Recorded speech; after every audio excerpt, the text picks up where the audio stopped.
so this is meant to be. We're going to try and do this as the January presentation for Learn the Birds for as long as we're around, which is basically just have the Learn the Birds team, and we're all volunteers, and nobody does this full time. Just do a kind of ramble about, the exciting things that we did in birding. It could be during the year if it was really exciting, like Lynette's trip, or it could be just in the last few weeks, as with me and birding on the summer holidays. And so I'm for the beginning of the summer holiday, which is here is typically December, January. I left on the 17th of December, 16th of December or 17th of December, and went up to northern Kruger National Park. And the purpose of going there was to look for some of the birding specials that you get in northern Kruger. And so I'm going to quickly go through some of the birds, but I thought I'd just have a few things to say about northern Kruger. First of all, so that's where Kruger Park is in South Africa. It's already up in the northern northeastern corner, bordering Mozambique and Zimbabwe, and almost coming down to Eswatini or Swaziland here, but not quite. And it's long and narrow. And is 19,623 square kilometers.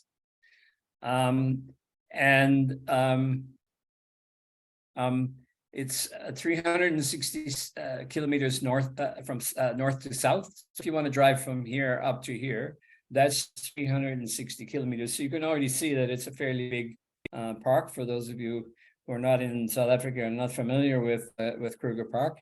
And it's 65 kilometers on average from east to west. It's got Zimbabwe to the north and Mozambique to the east, as I said. And Zimbabwe, Mozambique, and South Africa come together in the northeast corner of the park in an area that's known as Crook's Corner. It's also part of the Great Limpopo Transfrontier Park, which includes Kruger National Park in Zimbabwe and Limpopo National Park in Mozambique. And the interesting thing there is that brings conservation area up to 35,000 square kilometers. And there are plans to bring it up to 99,800 square kilometers over the next few years. Whether they materialize or not, I'm not sure. But the interesting thing about this is that it's a non-trivial conservation area. The current conservation area of the Transfrontier Park is approximately the size of Belgium, to put that into context. So anybody who's been to Belgium, you've been in a country that's about the size of Kruger National Park. And the provinces of South Africa that are near are Limpopo and, whoops, what did I do there? I went backwards instead of forwards. Let me try that again. Are Limpopo and Mpumalanga. And I live in Limpopo, more or less about where my cursor is there, if you can see that. So quite close to Kruger National Park. So going up to the north of Kruger should be a fairly quick thing, right? But it's actually a 6-hour drive because of the 50-kilometer-an-hour speed limit inside the park and the fact that you stop to look at animals along the way. So I'm going to quickly go through some kinds of species that you find in the north of Kruger. One of them is obviously species that are at their southern limit in the northern Kruger. So you have to go up to Kruger, northern Kruger, if you want to see them. And one of those is Boom's spinetail. This is a swift with a very peculiar tail that is completely shortened to almost non-existence, with some little spines that help the swift when roosting, because swifts don't have gripping feet. And the other one is the mottled spinetail. It's also a swift, and it has more or less a full tail, but also has these spines on the end, and they belong to different genera, as we'll see just now. Another one is the racket-tailed roller. It looks very similar to a European roller, but it has these long tail, extended outer tail feathers with what looks almost like tennis rackets on the end, almost hence or badminton rackets probably, hence the name racket-tailed roller. And the other one is Arno's chat, which is a little black and white chat, beautiful bird with a very, very beautiful call. And these two are associated with Mopani woodlands, and particularly very large Mopani trees, whereas the two spine-tails are associated with baobab trees. They nest in baobab trees, and they feed up and down the woodlands, the forests, along the river, and over the river itself, which is where we captured them. Right. And then there are species that are at their this is still species that are at their southern limit. Sorry. Confused myself there. So another one is the mosque swallow. It does get a bit further south into Kruger. In fact, you can find it quite far south in Kruger, but probably the best place to see it, and where you can pretty much be guaranteed to see it, is up in northern Kruger in the Pafuri area. And then there are two more that are still on my bucket list. So I'm not going to show them using somebody else's photograph because I haven't got photos of them. I've seen both of them, so I've ticked them, but I don't have photos of them. So that's still coming next trip. And then there are eastern species that come west into northern Kruger, and they would typically be more common in Mozambique, for example, or down the east coast of South Africa, but they make it up into inland, up into Kruger. Lemon-breasted canary is one of those species, and another is black-throated wattle-eye. Lemon-breasted canary is really interesting because they nest in lala palms, and these are palms that grow into quite tall palm trees. But the typical way you find them, because they sucker from the base, is this massive sort of bushy tangle of palms that are about human chest height, and nest down in the new growth of the palm. And the black-throated wattle-eye is another one of those that make it westward into northern Kruger.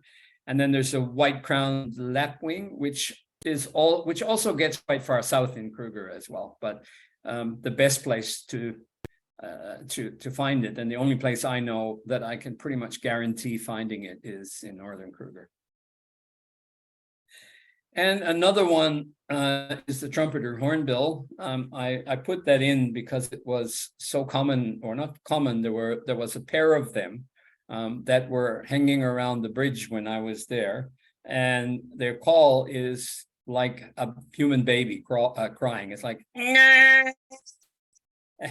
sorry, that's my trumpeter hornbill imitation. Anyway, I don't know if it's a baby imitation, but when you hear it, it sounds like a human baby crying. So they were all around when I was up there, and this is the Pafuri Bridge, and this is where we spend quite a lot of time looking for the spine tails, and this is looking north, and looking south would be this is looking north, and looking south would be the other side of the screen. It looks a little bit like this, and typically when you're looking, you will see the air is full of what? No, unfortunately, it's not the spine tails. They are little swifts. But every now and again, among these little swifts, among these millions of little swifts, you'll see one that's flying differently, more like a bat. This flies a little bit slower, and there are two. One is the boom spine tail, which has a white belly, and the other is a mottled spine tail, which literally really looks like a little swift until you see it fly overhead. And when you see it flying overhead, it has a conspicuous white band on its vent. Right. So these spinetails belong to the swift family. They typical of dry woodland habitats with baobabs. They nest among the baobabs. The spines help them with vertical perching. The bone spinetail belongs to the genus Nearthropus, and the mottled spinetail belongs to Telecanthura. So they're not quite closely related, even though we called them both spinetails. Then there is the recca-tail roller. And interestingly, I noticed that they seem to like this little perch with a nice framing branch here, because I've seen several other people post pictures of them on the same location. So this is a juvenile of the year.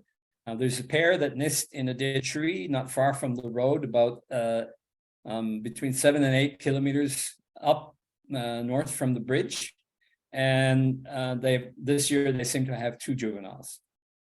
So here's one of the parents and the juvenile on the same perch. And here's the parent bringing some food for the juvenile.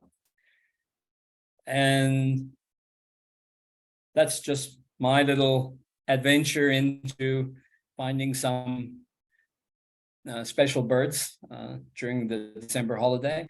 And it is a fascinating place to go birding, the north of Kruger. And I love it up there.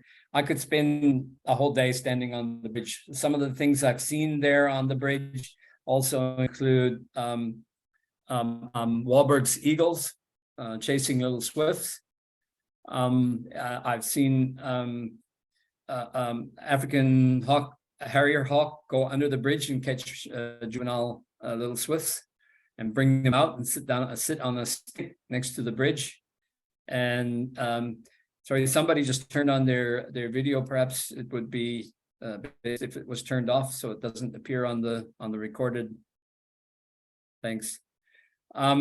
There's always birds going up and down the river. Some giant kingfishers catching fish, and so you can really spend hours and hours and hours just standing on that bridge watching birds. So that's my little birding adventure. I think. Are you going to go next, Lynette? My birding last year was quite exciting. I started off in January on a trip that went to the deep in the Southern Ocean. We went to the Prince Edward Islands. It's Prince Edward Island and Marion Island. We started off in Cape Town, and I'm sure you all know this beautiful Table Mountain. It's an iconic mountain in Cape Town.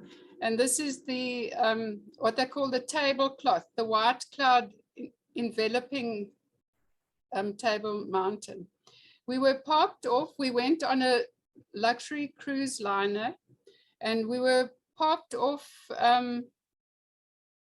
the west coast of Cape Town because there were strong winds expected, and the captain wanted to get the ship out of the very narrow harbor mouth before the wind came up. So we quickly got out of the harbor and parked off here for most of the day. And they brought birders in by boat, those that were flying in later in the day. So that's where I took this video. Okay, it was in the middle of COVID, of course, and well, towards the end really of COVID.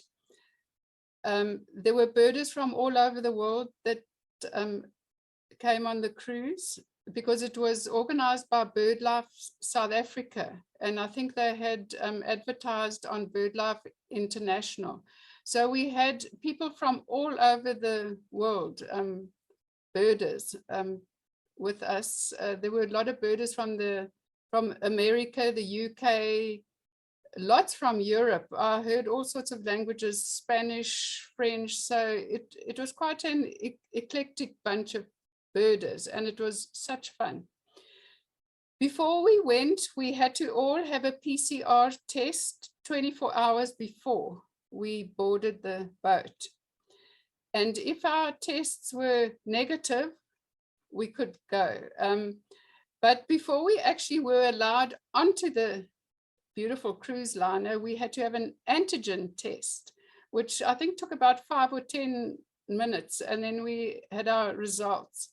And you can see this photo of me on the right-hand side. I've got my bright neon orange wristband on that says I've passed my antigen test. I'm COVID-free, so I can get onto the ship. Bottom left is Janet, my friend who I traveled with, and we had a lot of fun. This is the fantastic cruise liner that we went on, the MS Orchestra. It can sleep up to 3,000 people. It can take 3,000 passengers. Absolutely magnificent ship.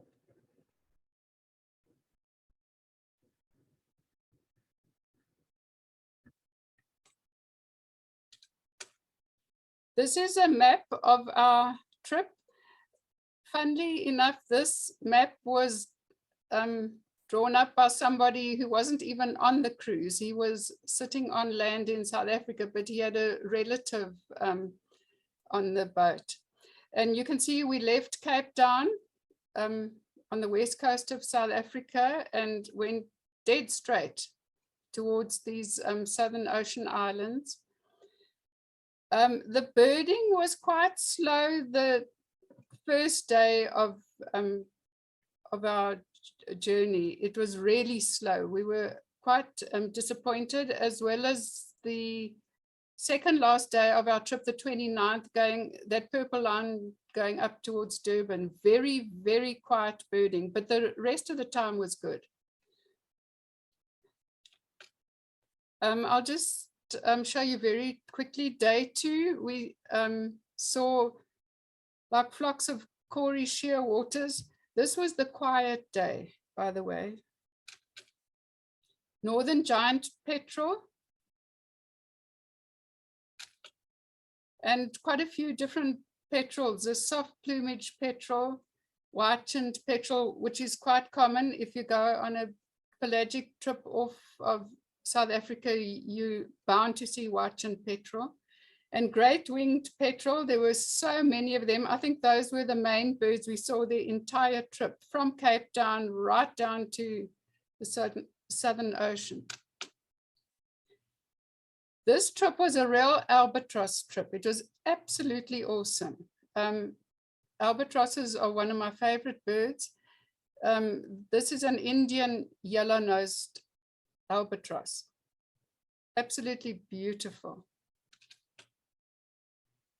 Then the third day, the birding picked up a bit. We had some prions. This one salvins, but it was an absolute nightmare trying to photograph them on a moving ship, they moving, you moving. And it's amazing that I even got some that were barely clear. And it's also a nightmare to try and ID them, because so many of these prions are so similar looking. I had to actually ask people to help me ID them. Very exciting was seeing our first wandering albatross. This is a very immature one, still brown with the white monkey face. Beautiful birds. Are the largest wingspan of any flying bird in the world. This is us on the boat. We had access to decks on the starboard and the other side. Can't remember right now. And at each interval, there was a guide. You can see in a luminous yellow vest, and the guides used to call out the names of the birds and where they were, like 2 o'clock Salvin's prion. So everyone would rush there to look. And you can see we're all wearing our masks because of COVID, even though we were out on deck. Have a game of bingo this afternoon at 4 o'clock. Tickets will be on sale in an hour. They will be still better off on deck 6. Of course, these shops are all open if you're looking for an MSC souvenir for yourself or a loved one. Okay, now we arrived at Prince Edward Island on the 27th of January. We woke up and we were parked off the island there where the red line meets the green line. We all woke up like quite early. We all got up at like 4 o'clock because it was light then already, it was starting to get light. And we started our birding there. We have never ever seen so many albatrosses ever before in one day. And the great seabird expert, Peter Harrison, said he has never in his life seen so many different albatrosses. And like the numbers were mind-boggling of the albatrosses we saw that day. So the phrase Albatross Thursday was coined for that day. It was actually well worth it. I must also tell you that we went very slowly around the island. That's the green line.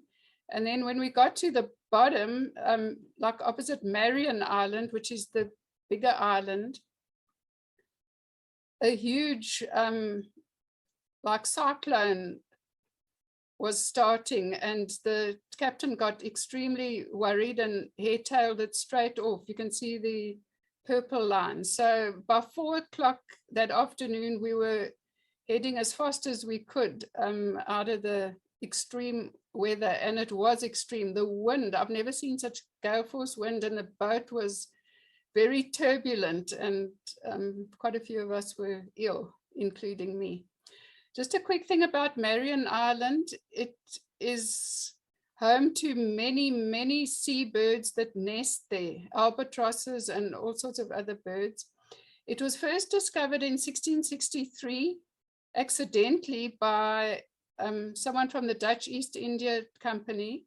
He thought he had arrived at Antarctica, but he gave the wrong coords to people when he got back home, and it took over a century for people to find that island again. And it was refound by a French crew in, I think it was 1776 or somewhere around there. And very soon after that, a few years later, the French brought people to come and do some sealing. You know, they clubbed seals and took them, you know, the skins with them. And unfortunately, from then on, the mice got onto the island, and it is an incredibly big problem now. The most horrific photos of mice eating the albatrosses as they are sitting on their nests, eating big chunks out of their skin. And now BirdLife South Africa has embarked on a massive project to eradicate the mice, and they have received, I think they've fundraised, and they are going to do this next year in a very, very big way with helicopters and all sorts of things. They have got advice from New Zealand. They've had problems with islands in New Zealand that were overrun by mice as well. So it's an international collaboration, and we hope it's going to work, because the albatross populations and the other seabirds are diminishing because of these mice. It's a huge, huge problem. Okay, that's just a sort of very blurry photo of Prince Edward Island. It's that smaller island. It was starting to get very misty and overcast by the time we passed there.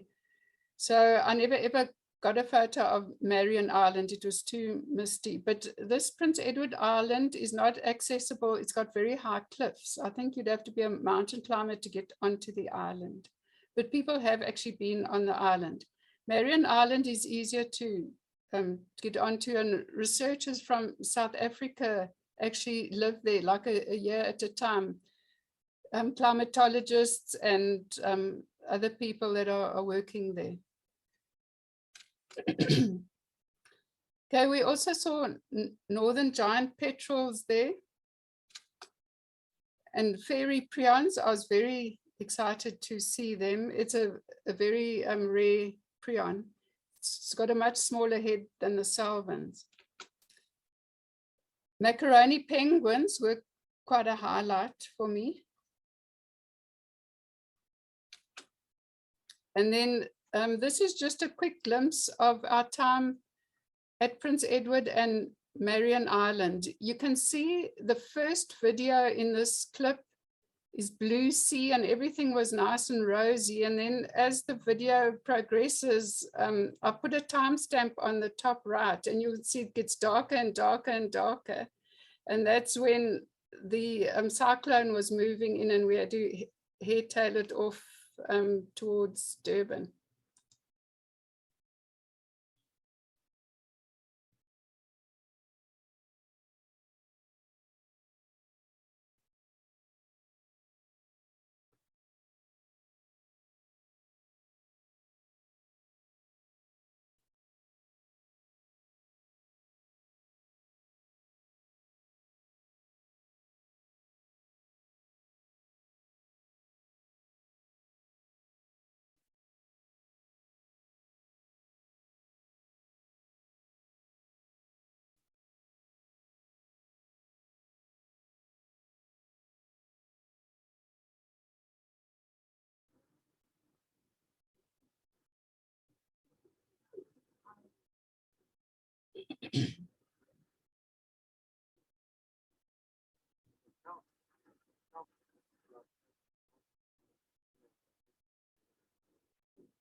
I know, if you tell people at home there were 6 albatrosses here, they think you were lying.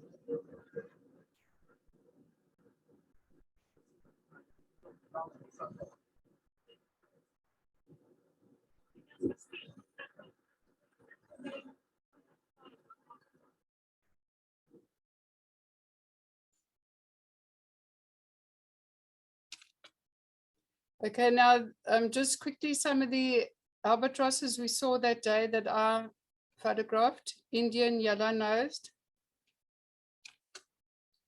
Albatross, yeah, Thursday, sooty albatross. It's the first time I had ever seen one, which was good. And getting 2 in one photo was awesome. Then I was very, very lucky to see the gray-headed albatross. You must know now when you're on a ship, you're either on one side or in the front or on the other side. And if a bird's seen on the one side, you often can't get to the other side in time. So I was one of the lucky ones to actually see this one and get a half good photo of the gray-headed albatross. Light mantled was also a lifer for me. It's very, very tough to see it. And my absolute favorite, these wandering albatrosses are absolutely magnificent birds. They are huge. I will show you the size just now. And now that's just the comparison shot, a wandering and an Indian yellow nose. Look at the massive size difference between these 2 albatross species. And this is the mighty wandering albatross. Their wingspan can reach 3.7 meters. So they're the largest flying bird by wingspan. They know of one that's lived over 62 years. You know, they may live much longer than that. And they are actually the most itinerant birds in the world. They fly in their lifetime millions of kilometers. They are in the air most of the time. It is a known fact that when the chicks leave the island, they fly over the edge of the cliff. They only go back to land to breed about 8 or 9 years later. So they're over the ocean for 8 or 9 years. That's just one. They do sit on the water sometime. this one was catching something like a squid or something. I just missed the photo of it actually pulling it out the water. Day 5 was quite quiet and quite turbulent as well. The wind was still howling and the sea turbulent. I was quite chuffed to see a Tristan albatross, which is quite rare. And day 7 was almost back to Durban. There's just a sunrise over the Southern Ocean. And that's us eating breakfast on the last day, 4 Eastern Cape birding ladies from our province. This is our group photo, everyone on board. I think we were about 2,000 people, I'm not sure. It wasn't a full trip because of COVID. We didn't fill the boat, but it was great. And they've got the mouse-free Marion banner advertising and asking for sponsorship for this huge project, which they will do next year to try and kill those mice on the island. That's just 2 friends of mine. Daniel with his guiding vest on, brilliant bird guide, and all had to wear masks or whatever for COVID. And that's Janet and I getting ready to disembark. And just quickly, we went to see very rare blue swallows in Durban. We hired a bird guide and he took us to these blue swallows. They are highly endangered. I think there are about 4,000 left in the world. We went into KZN to a place called Roselands. It was a huge privilege seeing them. I've always wanted to see blue swallows, and we spent about 3 hours just sitting watching them. They like high rainfall montane grasslands, and their habitat's becoming very sort of depleted these days with human encroachment. And now I also had some very exciting finds this past year. I found South Africa's second crested honey buzzard last year on the 20th of March. I was so excited. I didn't know what on earth this bird was. I took a lot of photos, and fortunately they were clear enough for people to ID them. And this is a young male crested honey buzzard that shouldn't even be in Africa because it overwinters in the, let me just check, in the, just hang on, in Asia, in East Asia. So it shouldn't even be in Africa. And I was the only person that ever saw it because when people came to see it, it had gone. I think it was actually passing through. Okay, hi guys. Thanks, Lynette, for that. I was just so floored by all of those albatross pictures. I have only seen a single yellow-nosed albatross in my whole life, and that was a bird that was being rehabilitated. And to see the comparison shot between that and the wandering albatross, that blew my mind. Anyway, before I get to my thing, I'm going to play a video because Christa is unfortunately not with us right now, but she sent a video that Christa here. Yes. I am sorry that I'm not able to join you live, but I hope you're having a great time together, and I look forward to seeing you next time.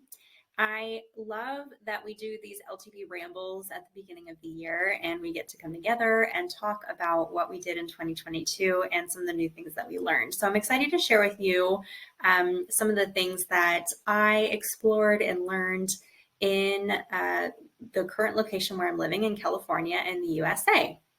So this year I traveled around, to a few different places in the US, including North Carolina and Colorado and Florida.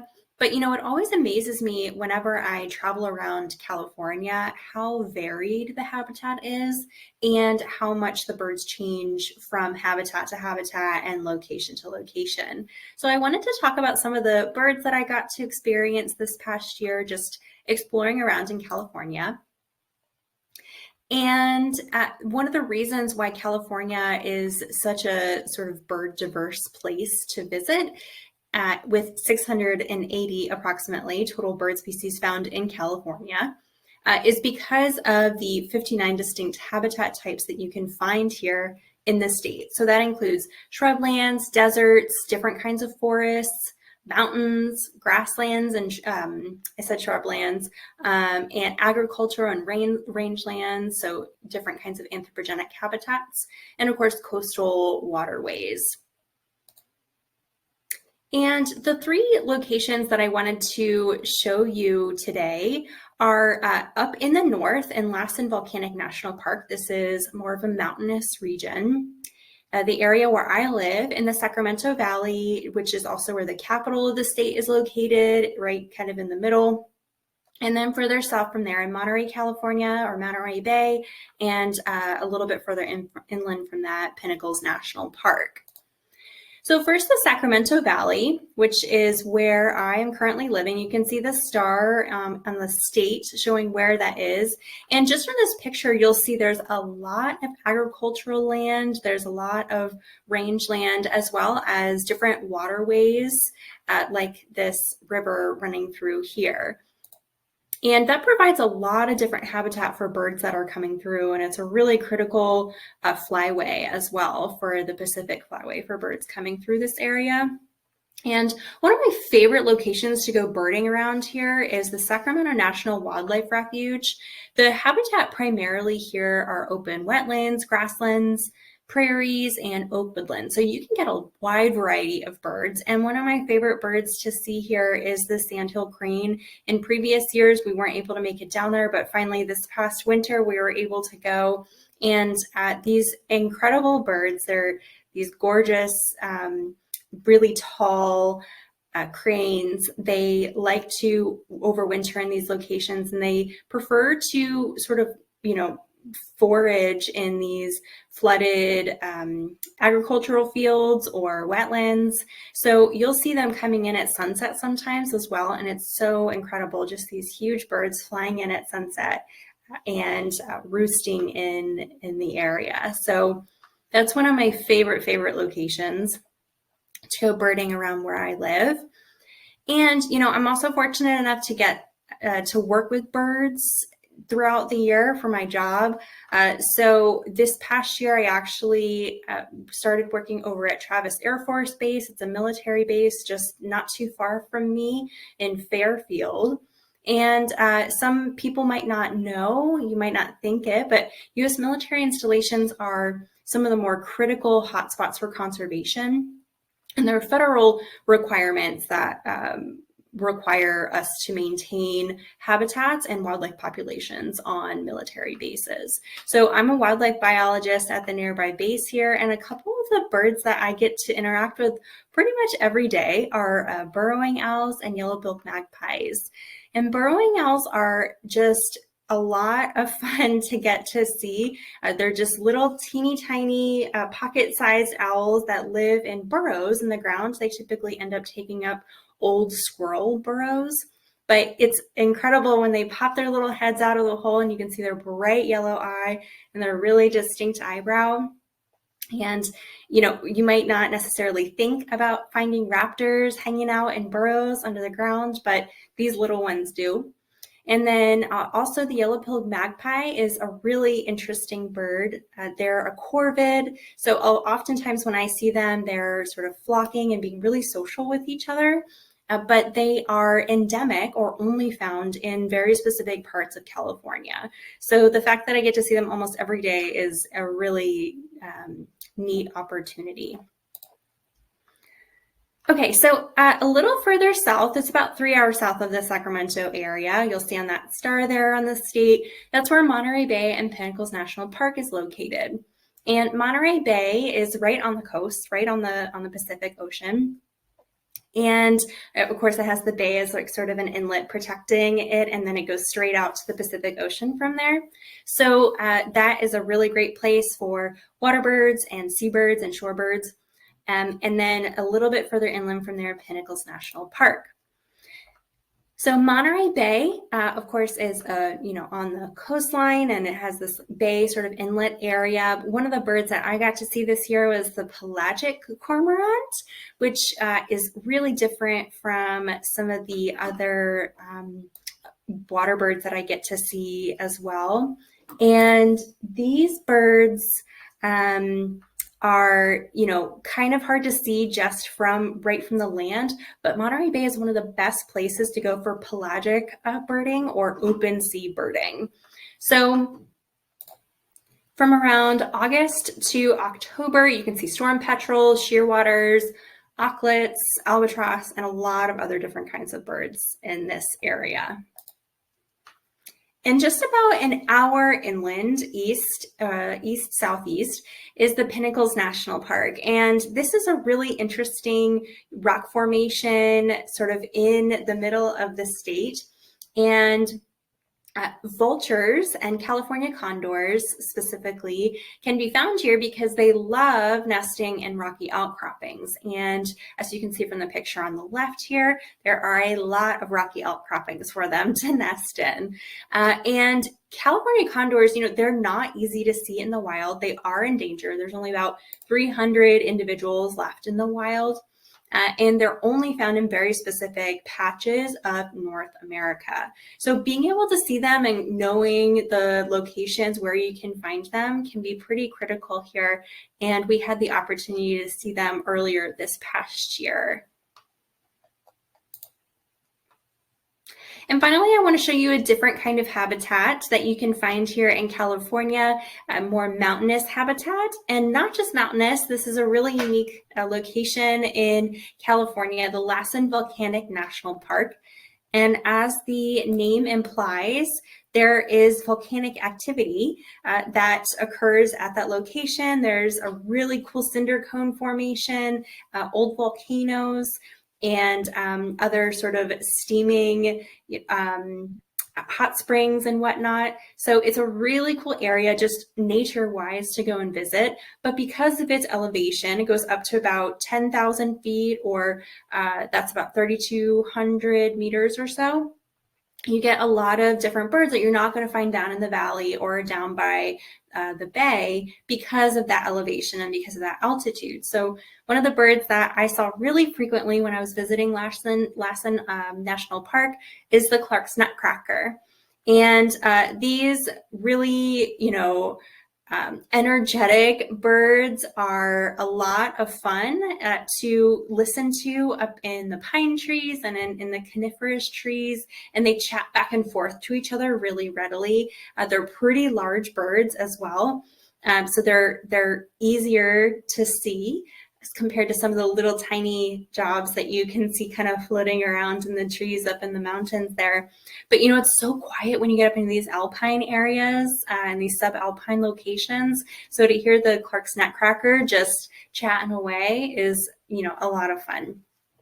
And, this year, like I mentioned, I really just learned how to appreciate being able to visit these different kinds of habitats and how changing the location or the kind of habitat that you're birding in can sort of change the kinds of birds that you're seeing, and can sometimes enhance the experience for you if it allows you to see birds that you might be really excited to see that you wouldn't maybe have the opportunity to right outside your house or at your local park, or whatever other places that might be a little bit closer. So, I'm curious, maybe y'all can chat after the webinar is over about new habitats or locations that you were able to bird in 2022.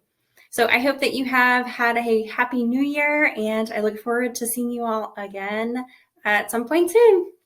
Bye. Okay, so now I have to say thank you, Christa, for recording that and sharing it with us. So now it's my turn, and now nothing that I really have to share is really involves new birds that I've seen particularly. However, I do have a very interesting. I had a very interesting time doing some work at Little Tobago Island, which for those of you all who don't know is a tiny island that is off the coast of Tobago, as its name implies. And it's a very important seabird breeding sanctuary. So before I get to there, you know, I hope everyone's year has been going fine. Mine has been okay. And you know, yeah, for those of you all who know me, I've been very heavily involved in photography as well. And I just want to quickly share with you this book, which is, I think it's probably mirrored right now, but it's the Birds of the Lesser Antilles. Well, the Lesser Antilles are the tiny islands at the southern, well, Trinidad and Tobago is the southern end of the Caribbean, but just north of us, there are a few islands from Grenada going straight up to Anguilla and Antigua and Barbuda and so on. And several of my pictures have been published in this book, and it's a really, really fabulous area for birding. The Caribbean, of course, is high in terms of endemic birds, and yeah, it's a really, really neat guide for those of you who are planning to visit. I do plan to start going up to some of these other islands and checking out some of the birds that are there. So you will see some of what I have in store probably later in the year. So anyway, on to my little bit here, and I promised I wouldn't take too long. So I hope you all are seeing my screen fine. And what we're looking at is a wider view of the windward side of Little Tobago Island. The landmass in the background, which is not the forested hills that you're seeing there, the landmass behind that is mainland Tobago. And as you can see here, the cliffs are very steep, and you know, a few different species of seabirds use this area to nest.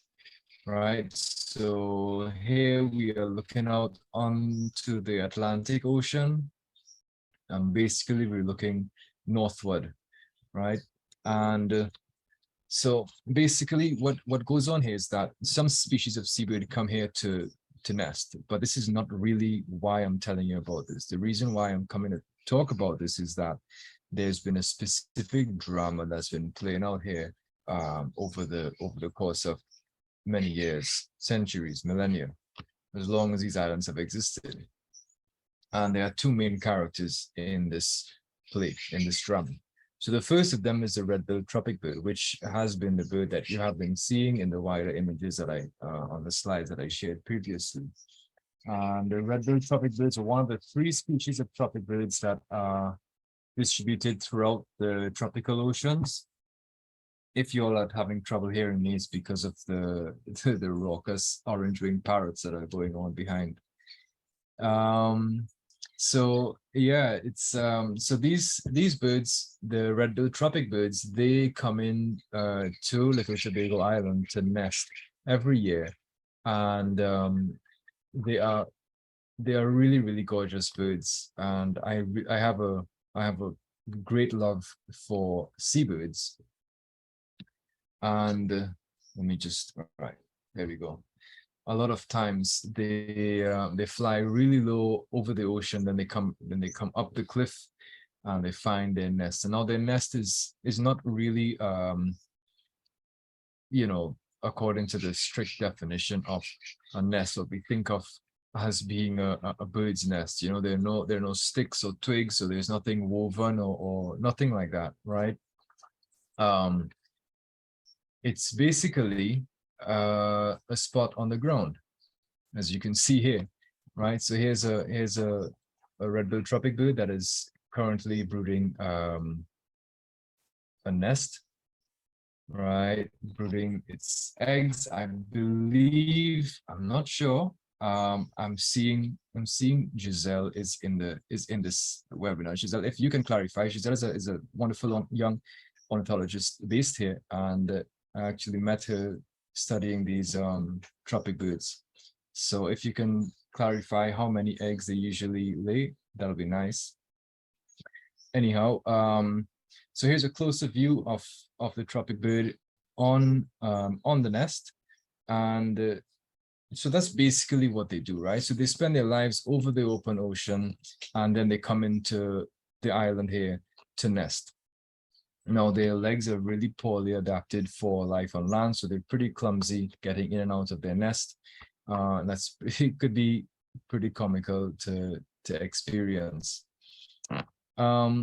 But you know, life isn't that straightforward. So this brings me to the point where I'm going to introduce you to the other character in this play, which is the magnificent frigate bird. Now, this one that we're looking at here is a juvenile, right? You know, the pure white head. Here we have an adult female. She's got a white breast and an all black head. And the magnificent frigate birds, they breed on islands that are a little bit further offshore, and they are quite large. The magnificent frigate bird, as far as I understand, is the largest species of frigate bird, and they are incredibly graceful and very, very adept at flying and making general maneuvers without even really flapping their wings much, right? So this one that we're looking at with the red pouch, that's a male, that's an adult male, and here at the nest site, at their nest site, which is on another island, as I just mentioned, the males inflate their gular sac and display to the females endlessly until the females decide, well, all right, you're looking good, man. So what happens is that there's an interaction between the frigate birds and the tropic birds. Now, the frigate birds feed predominantly on fish. However, the frigate birds do not have the oil glands necessary to properly waterproof their feathers. So this means that they cannot get wet. And when the tropic birds are around, they resort to kleptoparasitism, which is harassing the smaller seabirds, in this case, the tropic birds. They also do it to some species of boobies and stuff like that. We have the red-footed booby here, and several times I've seen them harassing the boobies as well. So the tropic birds try to stay low a lot of the times, and because of frigate birds, obviously, they do not really soar just above the surface of the water, right? Because they want to make sure that they don't get their feathers wet, right? So what happens is that these frigate birds, they are always on the lookout for a meal that they can get, a meal of fish via a means that doesn't involve them getting into the water. So when the tropic birds are coming in, what they do is that they tend to approach the tropic birds from behind. And you saw the one of the photos that I shared earlier.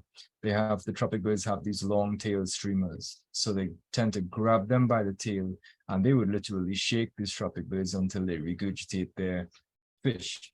Now the tropic birds have the fish stored in their crop because they're coming into the Little Tobago to feed their young. And sometimes they regurgitate their fish, and sometimes they don't. I'm assuming that they do not regurgitate fish if they do not have fish inside them.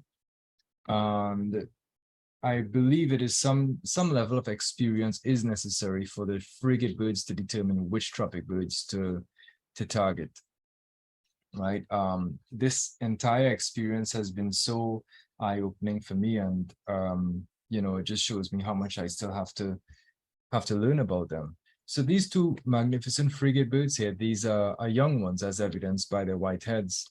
And they grabbed and shook this tropic bird, and but no fish was forthcoming, so they eventually let it go. And over the course of observing these birds, several times I was witness to these attacks, where the frigate birds will just dive bomb the tropic birds. And you know, for such huge birds, they move incredibly quickly. It's like they're soaring very lazily high above the colony, and then almost as if without moving much, you know, they don't flap or anything like that. They just hold their wings differently, and all of a sudden they're into a stoop, and it's almost like a peregrine falcon. Just that's the kind of speed that they move with. And most of the times they catch the tropic birds unawares. So, you know, the tropic birds are just coming in, riding the air currents and so on, and then the frigate birds just come out of nowhere, and before you know it, they're just being grabbed and shaken. Now, as I said, many times there's no fish that they regurgitate, but sometimes they're lucky. And the frigate bird here, this one is an adult female, and she knew which tropic bird to target. So she grabbed this one and she gave it a little shake, and very, very quickly the fish was out and into the air. So immediately the frigate bird let her go, and she was after that fish. And here's a zoomed in photo of the fish.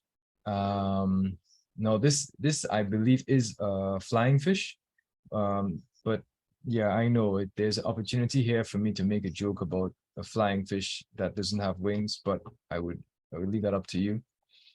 The fish has been decapitated by the tropic bird, and you know, the fins, the long fins that form its wings, the pectoral fins, have been taken off. So it is just really the meaty body. That's what they would keep in their crop. You know, they don't want to be transporting excess load.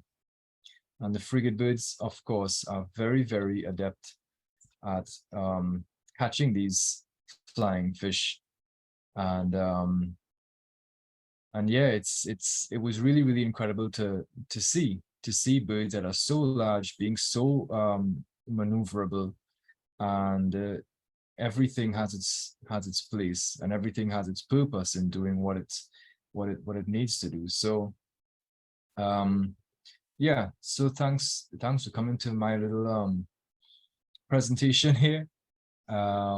This has been my journey in getting some of these photographs here. Now, as far as I recall, many television and broadcasting companies have been here. I know Sir David Attenborough did a series in the 90s on Little Tobago, and they chronicled this whole drama as well. So if any of you all ever want to visit, this is a really, really fantastic thing to be able to witness. And sometimes it happens really close by, you know, and it takes your breath away every time. So yeah, so thanks everyone. Glad you all enjoyed it. Oh yeah, so Giselle is just clarifying that the red-billed tropic birds lay 1 egg, sometimes 2, and both parents incubate for 42 to 44 days. Fabulous. Thank you for that. So yeah, so Derek, I don't know if I think you should still be around. I don't know if there's anything else that you would like to add. No, I think we are. I'm still around, and the electricity just came back on. Oh, good.